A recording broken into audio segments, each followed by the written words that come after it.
Pastor గారికి చాలా వందనాలు. యేసుక్రీస్తు నామములో కూడి వచ్చిన మీ అందరికి కూడా యేసుక్రీస్తు నామములో వందనములు. నా సాక్ష్యం ఏమంటే, నా ప్రాణమా యెహోవాను సన్నుతించుము, ఆయన చేసిన ఉపకారంలో దేన్ని మరొకమన్నాడు దేవుడు. నా జీవితంలో ఎన్నో మేలు చేస్తూ వచ్చిండు.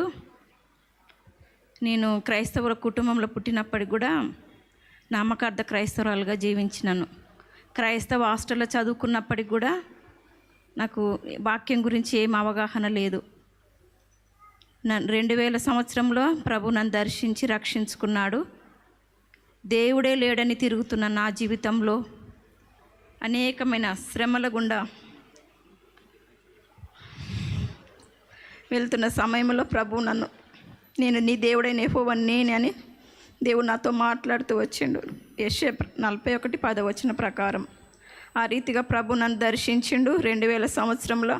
అంతకంటే ముందు నేను ఒక 5-6 ఇయర్స్ వెళ్తూ ఉండేదాన్ని హెబ్రోను సావాసంకి. వెళ్ళినప్పటికి కూడా నాకు రక్షణ సువార్త అనేది తెలియలేదు. ప్రభు 5 సంవత్సరాలు 6-7 ఇయర్స్ తర్వాత 2000లో నేను రక్షింపబడ్డాను. నా పాపాలను యేసు రక్తంలో కడగబడ్డాయి, ఒప్పుకున్నాను, విడిచిపెట్టాను, ప్రభుని వెంబడిస్తున్నాను. దేవుడే లేని నా జీవితంలో దేవుడుగా ఉంటూ నా యాత్ర జీవితంలో ఇంతవరకు ప్రభు నడిపిస్తూ వచ్చాడు. ఇక్కడ నిలబడటానికి కారణం దేవుని మహాకృప. నేను యోగ్యురాలను కాదు, మీ అందరికంటే అయోగ్యురాలను, అల్పురాలను. సేవకుడు ప్రతి సంవత్సరం సాక్ష్యం చెప్పంటుంటారు, నాకు భయం వేసి చెప్పట్లేను. భయంకరమైన స్థితిలో నేనున్నప్పుడు, అనేకమైన అప్పుల సమస్యలు కొట్టమిట్లాడుతున్నప్పుడు, అప్పుల వారు కూడా సామానంతా తీసుకుపోయిన పరిస్థితి కూడా ఉంది.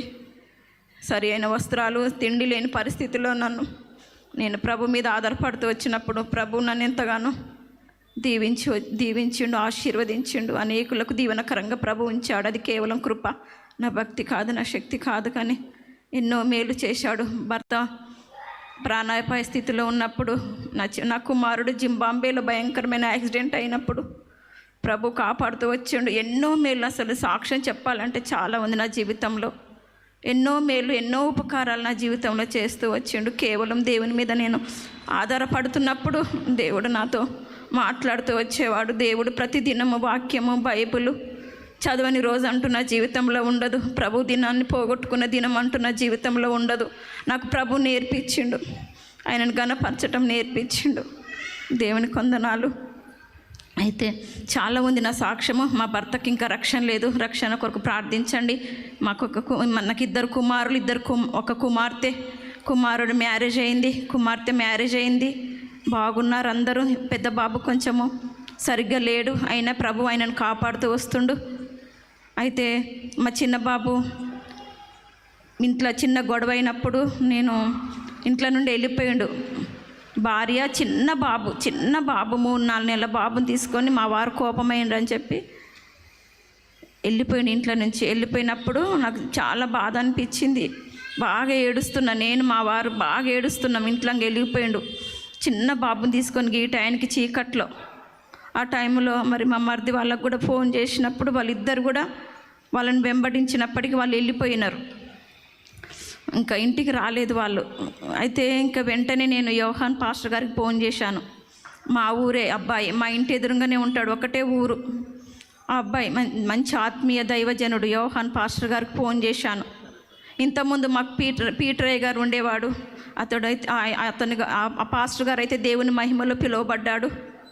అయితే యోహాన్ పాస్టర్ గారికి ఫోన్ చేసిన, ఇలాగ అయింది నాన్న అని చెప్పినప్పుడు, అక్క నువ్వేం బాధపడకు, ప్రభు తప్పకుండా తీసుకొస్తాడని చెప్పినప్పుడు తెల్లవారే అసలు ఎంత ఏడ్చినామంటే చాలా బాధపడ్డాం. అసలు ఆ బాధ చాలా వేదన ఉంటుంది. ఆ చంటి బిడ్డను తీసుకొని ఇంట్లో నుంచి వెళ్ళిపోతే ఎంత వేదన ఉంటుంది.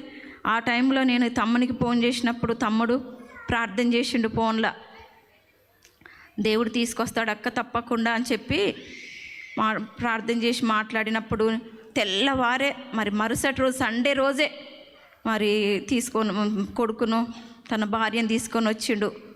ఎంత పెద్ద శోధన నుంచి ప్రభు మమ్మల్ని కాపాడిండు. నా కొడుకు, నా కోడలు, చిన్న బాబు ఇంట్లో నుంచి వెళ్ళిపోయిన వారిని ప్రభు మళ్ళీ తీసుకొచ్చినాడు. సంతోష ఆనందాలతో మా కుటుంబాన్ని మరుసటి రోజుకే నింపిండు. సాయంకాలం ఏడిపోచ్చి రాత్రి ఉండినను ఉదయం సంతోషం కలుగుతుంది అన్న రీతిగా అలాంటి సంతోషాన్ని ప్రభు ఇచ్చాడు. ఇంకా ఏంటంటే మాకు ఒక స్థలం ఉంది. ఆ స్థలంలో బోర్ వేపియాలనేసి మేము అనుకోక విధంగా మాకు ఒక చిన్న కంపెనీ ఉంటే మా మరిది పిలిపించిండు యోహాన్ పాస్టర్ గారిని. ఇక్కడ విశ్వాసులందరూ వచ్చి ప్రార్థన చేశారు. ఆ రోజు ప్రార్థన చేసినప్పుడు ఇంకా ఒక ప్లాట్ ఉంది, ఆ ప్లాట్ దగ్గర కూడా వెళ్దాం రా నాన్న తమ్మి అంటే వచ్చిండు. వచ్చి చీకటి అయింది. ఇదే టైం ఇంకా 7 అట్లా అవుతుంది, 7-8. ఆ టైంలో ఇసుక మట్టి అంత చీకటి ఏం లేదు, అంత మట్టి గడ్డి. ఆ ప్లేస్లో ఒక లైట్ కూడా లేదు ఆ ప్రాంతంలో. అయితే యోహాన్ పాస్టర్ గారు వచ్చి మోకరించి ప్రార్థించాడు. దేవా ఇక్కడ మంచి నీళ్లు పడాలి, సమృద్ధి అయిన వాటర్ పడాలని ప్రార్థించినప్పుడు ఆ తమ్ముడు ప్రార్థించగానే వర్షపు జల్లులు పడ్డాయి ఆ ప్రాంతంలో. ఆ ప్లాట్ అంతా చక్కటి. మరుసటి రోజే మరి బోర్ స్టార్ట్ చేస్తే సమృద్ధి అయిన వాటర్ ఇచ్చిండు దేవుడు.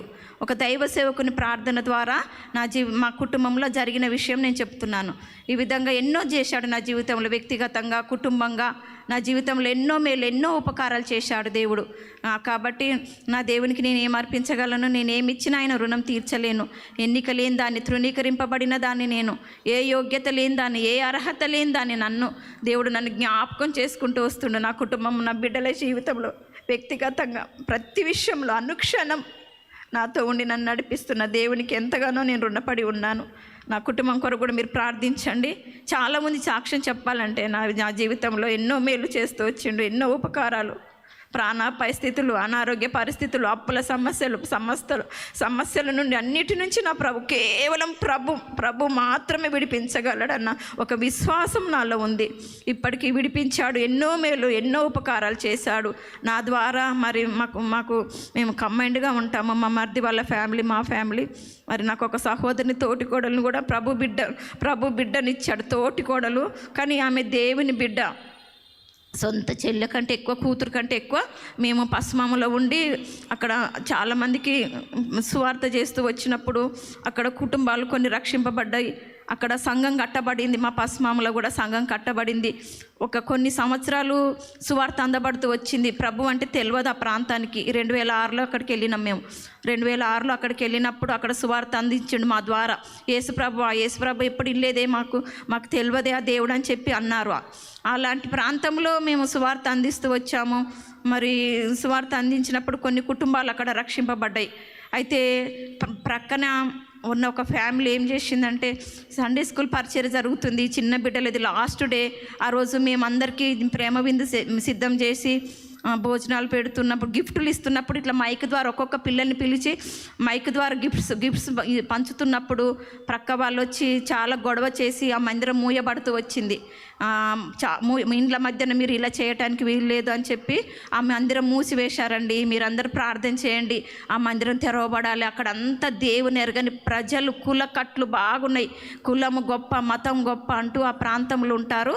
ఆ ప్రాంతానికి మమ్మల్ని నడిపించాడు దేవుడు. ఏమి లేని మాకు మరి సొంత గృహాలు ఏర్పరిచి ఒక్క దినం కూడా మేము ప్రేయర్ మీటింగ్ మేము మిస్ కాకపోతుంటే మా తోటి కోడలు ఉంటుంది, ఇప్పుడు కూడా వచ్చింది ఆ సిస్టరు రాణి, నేను అక్కడ ప్రతి కూడికకి వెళ్ళే వాళ్ళం. ఎబ్రోన్లో ప్రతి కూడిక ఉంటుందండి. సంఘ ప్రార్థన ఉంటుంది, గృహ కూడిక ఉంటుంది, బైబుల్ స్టడీ ఉంటుంది, మరి ఉపవాస ప్రార్థన ఉంటుంది. ప్రభు దినం ప్రారంభ ప్రార్థన నుంచి ముగింపు వరకు అలా ప్రభువును వెంబడిస్తున్నప్పుడు మాకు ఏమి లేదండి. హైదరాబాద్లో మేము వచ్చినప్పుడు, నేను నా భర్త వచ్చినప్పుడు మాకు ఏమి లేదండి, ఏమి లేదు. కట్టుబట్టలతో వచ్చినప్పుడు దేవుడు మాకు చక్కని గృహాలు ఇచ్చి ఎంతోమందికి సహాయం పడే రీతిగా, పని కల్పించే రీతిగా, నలుగురికి పని కల్పించే ఆ స్తోమతను ప్రభు కల్పించాడు. అది కేవలం దేవుని కృప, దేవుని వెంబడించటం ద్వారానే, దేవుని సేవించటం ద్వారానేనండి.